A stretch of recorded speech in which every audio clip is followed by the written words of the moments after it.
Earth. It's a place that we call home.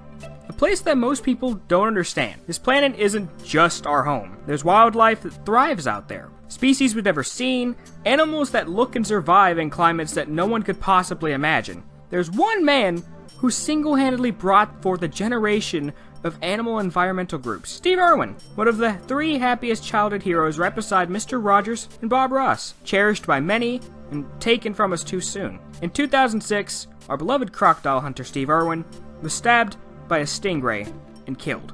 We've moved on since then and preserved that memory, but someone stained that memory. PETA, an organization built on helping animals. That legacy is built on lies. They test on more animals and equally cause quite a few animal deaths as well. They funded a convicted arsonist, several eco-terrorist organizations. And that's only the incidents we've heard about. This slimy organization took Google's dedicated tribute to Steve Irwin in the form of a Google Doodle logo and tainted it, making Irwin look like a dangerous disturbance to the animals he made his documentary on. Steve Irwin risked his life. Steve Irwin risked his life not for money, not for fame. He risked his life handling the animals we all feared to show that even the creepiest of crawlers deserve to live in peace. They deserve to have their habitats intact. They showed us how important it was to keep our environment clean. I grew up watching Steve. He showed that even when people surrounded me in an abusive household until the age of 12, even though I was harassed at school constantly because of it, and until my grandparents took me in,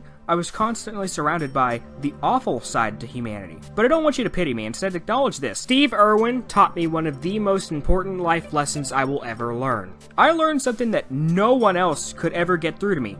Thanks to him, I learned that there's still life out there that won't go out of its way to hurt me. That even when my fellow humans have taken so much from me, there's still wonderful things left on this planet that we haven't even begun to discover. He showed me, and millions of others, that being in fear of the world around us because of a past experience is wrong. He's the reason my trust issues aren't as bad as they used to be. Steve Irwin has done more for an entire generation than anything PETA could ever hope to accomplish. I know this is a serious intro, but this video to reacting to some of the best moments Steve has to offer can't even pay as much homage as I wish to pay to the legendary crocodile hunter. In short, feel free to flip PETA the bird, because honestly, that organization is trash. If you wish to support the environment for real, click the link below to check out the World Wildlife Fund and see what you can do for the environment. And if you want to check out a few creators who are still even great compared to Steve Irwin, check out Coyote Peterson and Vet Ranch, and especially Wild Things, who actually has a few of Steve Irwin's documentaries on it. Thank you for sitting through this serious intro. Enough chit chat, let's watch Steve Irwin do what he does best.